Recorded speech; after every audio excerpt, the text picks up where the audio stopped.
somebody in my life, that person will be grateful to me and universal brotherhood and peace will be established. The fourth one, which is a challenge to the modern economy system, is the interest-free economy. The time is running out for me.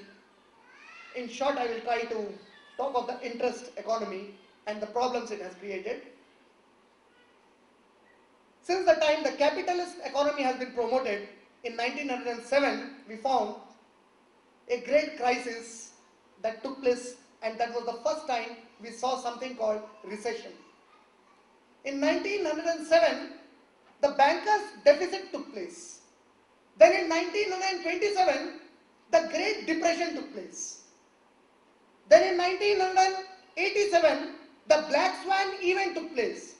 Then in 1991, the great philosophy of communism giving equal economic rights to everybody, that failed. Then in 2000, there was a dot-com crisis. And now in 2009, we are running a severe recession. What is this recession? How does it come? So the recession comes, according to the economists, by inflation. So what is inflation now? So the economists explain that inflation means when the money is running huge into the hands of the people, they want to purchase so many things, but the commodities are not available to purchase. There is a decrease in the commodity and the money is running high in the hands. To balance it, the prices of the commodities are raised now. Once the commodity prices are raised, the money runs out of hand. And now the necessary things are also impossible to be purchased by a common man. Suddenly recession occurs. Now the recession is there. But why did it come? The situation, if you analyze, is all these problems, 1907, 1927, 1987, all these problems occurred only from United States of America, that is the champion for capitalist economy based on interest. Why did it come from there? I say hats off to the Dubai government. MashaAllah, the Dubai government, since 1973, Alhamdulillah, they have promulgated an interest-free banking system. And today, the Dubai Islamic Bank is the pioneer for most of the Islamic banking systems that are run in the world. There are almost 27 strong institutions of interest-free economy run throughout the world, and the pioneer for this activity is the Dubai government, mashallah. And of the recession that has taken place, you will be surprised to know that these Islamic banks have suffered the least. The maximum suffering went to those banks who were indulged in interest economy. How did it happen? So the story runs that after First World War, or before First World War, the condition for economy was your currency note was valued with an equivalent amount of gold deposited in the Federal Reserve.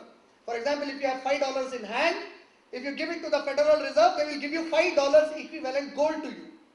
This was initially the currency notes floated in the market. Then what happened?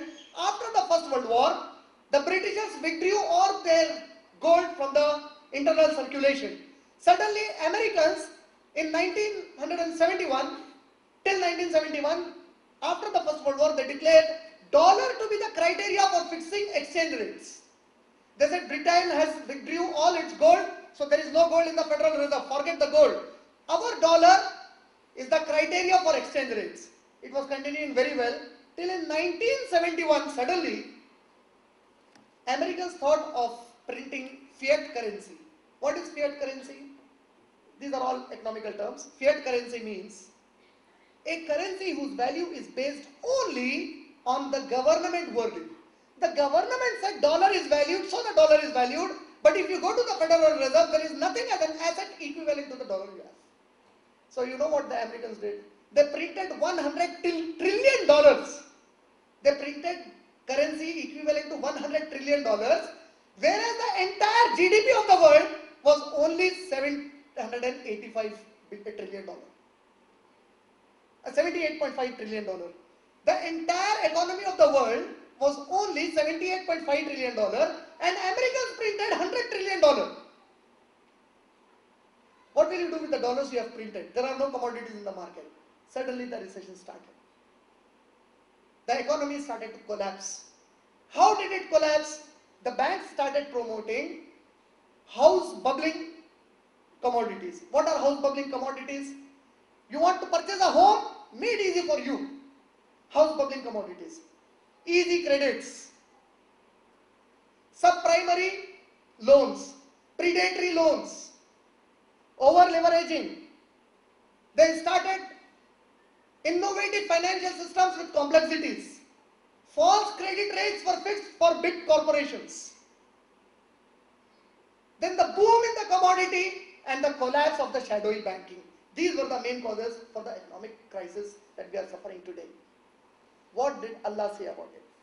Allah said in Surah Baqarah, Surah number 2, ayat number 275, whoever indulges in interest, they are as though shaitan has touched them and driven to madness. And look at all those economists today, they look as if the shaitan has truly touched them and driven them to madness. They are not finding a solution for it. And Alhamdulillah, because of the work done by Dubai government, by Malaysia, by Saudi Arabia, and certain places in India, the work was done. MashaAllah, these interest-based economy philosophers are turning towards Islamic banking philosophy in order to balance the recession that has taken place and bring up the economy again, mashallah. Allah said in Surah Baqarah, Surah number 2, ayat number 275 to 279, that interest is forbidden. Allah said in Surah Baqarah, Surah number 2, ayat number 279, that anyone who indulges in interest, ask them to take a notice of war with Allah and Muhammad sallallahu alaihi wasallam. According to a hadith in Majmu' al-Zawaid, volume number 4, page number 120, the Prophet ﷺ said, anyone who indulges in 1 paisa interest, it is as though he has committed zina 36 times. In Bayhaqi, according to a hadith in Bayhaqi, Sahih by Shaykh Nasiruddin Albani rahimahullah, volume number 4, hadith number 1932, the Prophet ﷺ said, anyone who indulges in 1 paisa interest has committed zina with his own mother. Allah subhanahu wa ta'ala forbid interest in the glorious Quran in Surah Baqarah, Surah number 2, ayat number 275 to 279. Surah Al Imran, Surah number 3, ayat number 130. Surah Nisa, Surah number 4, ayat number 163, as well as Surah Rum, Surah number 30, ayat number 22. In all these places, Allah subhanahu wa ta'ala forbid interest. And today, the world is coming back to Islam to establish an economical system that can bring a global peace.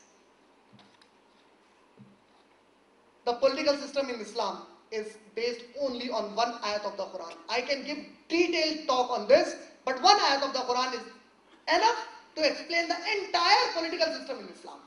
The ayat is from Surah Nisa, Surah number 4, ayat number 59, in which Allah said, A'udhu billahi minash shaitanir rajim. Ya ayyuhal lazina amanu, O you who believe, Atiullaha wa atiur Rasul, obey Allah and obey Muhammad sallallahu alaihi wasallam, wa ulul amri minkum, and obey the authorities over you. Fa'in tanadatum fi shay'in. But if you find any discrepancy between them, فَرُدُّوهُ إِلَى اللَّهِ وَرَسُولِهِ, immediately rush back to Allah and Muhammad sallallahu alaihi wasallam. ذَلِكَ خَيْرٌ وَأَحْسَنُ تَأْوِيلًا. That is best for you, and that is the right thing for you to do.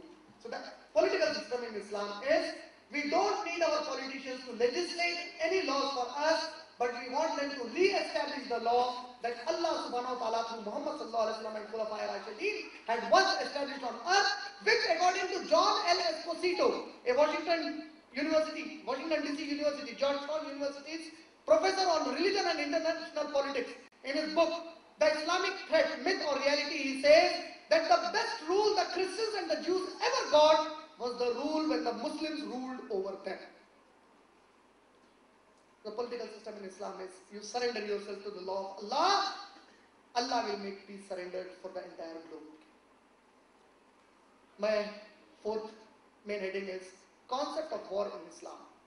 The concept of war in Islam again can be dealt in detail. I have given several talks on jihad and terrorism. In fact, one of my talks was at Bradley University in Peoria, attended by FBI chief. On the topic is jihad, the world's problem, analysis for a solution. And after the talk, he came to me and he said, these talks should be conducted in every corner of the US so that the people try to know what is the right concept of war in Islam. The time does not permit me again to go in detail, but 1 ayat of the Quran, again, mashallah, is enough to answer the allegation that Islam promotes violence and not global peace. What is that ayat?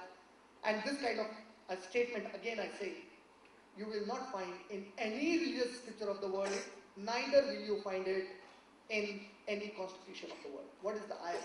In Surah Maida, Surah number 5, ayat number 32, Allah said, whosoever kills an innocent life of a Muslim or a non-Muslim, in the sight of Allah, he has killed the whole of humanity. And whosoever saves the life of an innocent man who is a Muslim or a non-Muslim, in the sight of Allah, he has saved the whole of humanity. And those who think that Quran or Islam is the only religion that promotes the concept of war should know that one of the longest epic in the world, it is the Guinness Book of World Record, is the Mahabharata.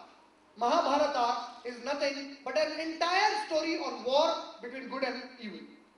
Moreover, if you read the Vedas, there are so many places in the Vedas where the Hindus have been commanded to wage a war against the enemies of God. If you read Rig Veda, book number 1, hymn number 9, verse number 1 to 5, Rig Veda book number 1, hymn number 29, verse number 7, Rig Veda book number 1, hymn number 132, verse number 1, Rig Veda book number 6, hymn number 5, verse number 4, Rig Veda book number 6, hymn number 5, verse number 6. It's mentioned in Atharva Ved, book number 4, hymn number 36, verse number 1, Atharva Ved, book number 4, hymn number 36, verse number 2, Atharva Ved, book number 4, hymn number 36, verse number 4, Atharva Ved, book number 7, hymn number 93, verse number 1. It is mentioned in Yajurved, chapter number 8, verse number 45, Yajurved, chapter number 9, verse number 38, Yajurved, chapter number 9, verse number 39, Yajurved, chapter number 13, verse number 12, Yajurved, chapter number 13, verse number 13. In all these places it is said, kill your enemies, burn your enemies. If you read the Holy Bible also, the Old Testament, book of Deuteronomy, again I can give you several references, time does not permit me again. Book of Deuteronomy, chapter number 20, verse number 10 to verse number 18, it says, attack a country. It is being commanded to the Bani Israel, to the Jews. The Jews have been commanded to attack a country. And when you attack the country, give the people in the country an option for peace. Give them a condition for peace. If the people don't want to fight you, you tell them, okay, if you don't want to fight, you shall become our slaves till generations to come. If they say we don't want to become your slave, kill all their men, kill all their children, kill all their old people, destroy their fields, destroy their homes and their worshipping places and their altars, and keep their virgin girls for your own use. Who says that? Book of Deuteronomy, chapter number 20, verse number 10 to verse number 18. Jesus Christ, may peace be upon him, who is projected as the Prince of Peace. I say truly, Isa alayhi salam is Prince of Peace. But my Nabi Kareem sallallahu alayhi wa sallam is the King of Peace. Isa alayhi salam is projected in the Bible to be the Prince of Peace. But if you read Gospel of Matthew chapter number 10 verse number 34, Isa alayhi salam says, according to the Bible, think not that I am come to destroy, I am come to spread peace on earth. I am not come to spread peace, but a sword.